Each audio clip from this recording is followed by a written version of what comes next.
What's going on, guys? I welcome you all to this YouTube tutorial, and by the end of this YouTube tutorial you'll get to know how to solve problems based on 52 deck of cards and the information conveyed by drawing a single card out of 52 deck of cards. I'm your Benak Patel, and let's get started.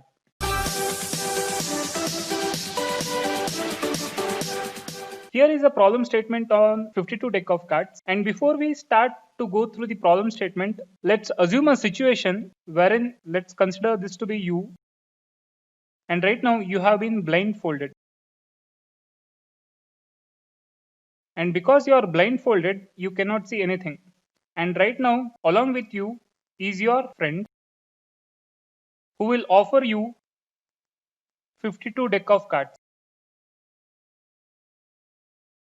and he'll ask you to pick any one card out of 52 deck of cards. So this is how the situation goes, and usually this is how the magicians will perform their show. Now out of these 52 deck of cards you will be asked to pick one of the card, and after you picking the card your friend will say it's a spade. Now, how much information did you actually receive? Is our very first question. And in order to answer this problem statement, let's first get to know the type of cards that which are found in a standard 52 deck of cards, followed by the ranks found in each type. So here is a set of 52 deck of cards, a standard one, wherein we are having 4 different kinds of cards. The very first one is called as clubs, and the second one is diamonds, and the third category is hearts, and the fourth category is spades. And all of these are named based on their shapes. In each of these types, we are having 13 ranks. As you can see, the very first card is ace, second is marked as 2, 3, 4, 5, 6, 7, 8, 9, and 10, followed by we are having ranks like Jack, Queen, and King. So on a whole, we are having 13 ranks and 4 types of cards. So thereby 13 times 4 is 52. So on a whole, we are having 52 cards in a standard deck of cards. And here specifically, diamonds and heart shaped are red in color, whereas clubs and spade are black in color. So this is one more key important feature that which we are supposed to note down. So from the previous diagram, we can make out following observation, and the observations are, so out of a 52 deck of cards, I can clearly classify this into 2 categories based on color, and in fact I'll end up with 26. So we are having 2 sets of 26 cards, one that which is red in color, the other one that which is black in color. And again out of this 26, I can equally divide it into 2 more categories, and in turn I'll be getting 13 cards.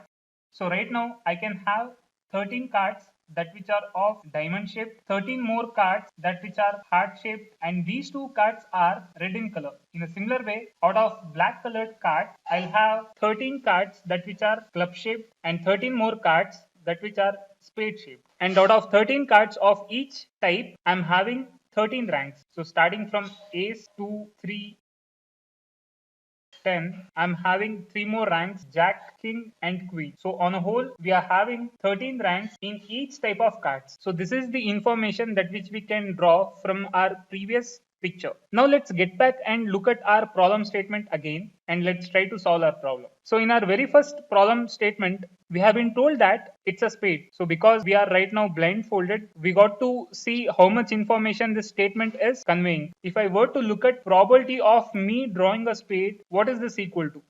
So what's your answer for this? So if I were to look at the definition of probability, probability is given as number of favorable cases to total number of cases. The number of cards or the sample space over here is, or in other words, the total number of cases is 52.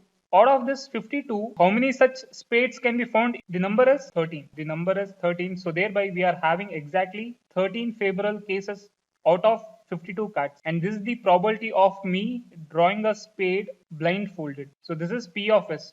So after getting to know this P of S, can I find out the information? So by now we already know that information is mathematically related to probability of an event, and this information is given as equal to log to the base 2 1 by P. Just by knowing the probability of that event, I can easily find out the information associated with it. So let me substitute the value of P, that which is 13 by 52, log to the base 2 1 by 13 by 52. I can easily take out this 52 onto my numerator such that if I rearrange this, I'll get 52 by 13. So now 13 times 4 is 52, and I'll get it as equal to log to the base 2 of 4, and I can rewrite 4 as 2 raised to 2, and I can move that 2 onto the front, and all I will be left out with is 2 times log to the base 2 of 2, and we already know that log to the base 2 of 2 is equal to 1. So finally, the information that which is received by us is equal to 2 bits. In a similar way, let's go for our next statement, wherein we have been told that the card that which we have drawn is an ace. So when I draw an ace out of 52 deck of cards, how much information do I receive? So let's get back to our points that which we have made, and we can clearly see that each of these 13 ranks will be containing aces in them. So on a whole, out of a 52 deck of cards, I can have 4 aces in them. So thereby, if I were to look at my second problem statement again, it's been said that the card that which I have drawn is ace. So thereby, they are not stating its type or its color. So thereby, the probability of me drawing an ace is P of me drawing an ace is equal to 4 divided by 52. So here the sample space remains the same, that which is 52, and 4 is my favorable cases. If I take out this ratio, I'll get it as equal to 1 by 13, and I can easily find out information conveyed by this statement. So I is equal to log to the base 2 1 by p. So it's log to the base 2 1 by p, and I can move that 13 onto my numerator. So I'll get it as equal to this log to the base 2 of 13, and log to the base 2 of 13 is equal to 3.7 bits. Let's go through our last statement, where they state that if it is an ace of spade. So here they are specifying the ace kind. The difference between our previous statement and our current statement is that in our previous statement they were specifying only ace, and they were not giving information related to what type was that ace belonging to. But whereas in my third statement, they are specifying the rank as well as the type of card that which we are trying to draw.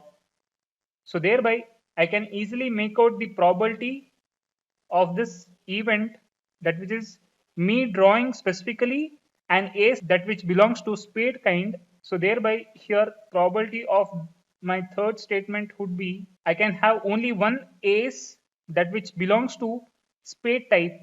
So thereby, the number of favorable cases in this situation is 1 out of 52. So this is the probability of me drawing specifically an ace of spade kind. And if I were to calculate the information related to this event, I can make use of this formula and repeat the same drill. So in place of P, if I substitute 1 by 52, I can move that 52 onto my numerator, and I'll get it as log to the base 2 of 52, that which is equal to 5.7 bits. Now if I compare my second problem statement and third problem statement, I can clearly make out that my third statement is conveying more information, that which is equal to 5.7 bits, whereas my second statement is conveying only 3.7 bits. As you can see that in my second statement, my friend is trying to convey less information. That is, he's trying to tell me that it's only ace. He's not trying to specify whether it belongs to diamond shaped or heart shaped or club or spade. So thereby, the amount of information conveyed in my problem statement 2 is only 3.7. But whereas in my third statement, my friend is actually trying to convey what rank it belongs to as well as what type it belongs to. So my third statement actually carries more information. More the information, more will be the value of bits. So this is what we can conclude from this problem statement. If you are having any queries or any doubts, please put it in the comment section. We'll meet in our next video tutorial. Thanks for watching.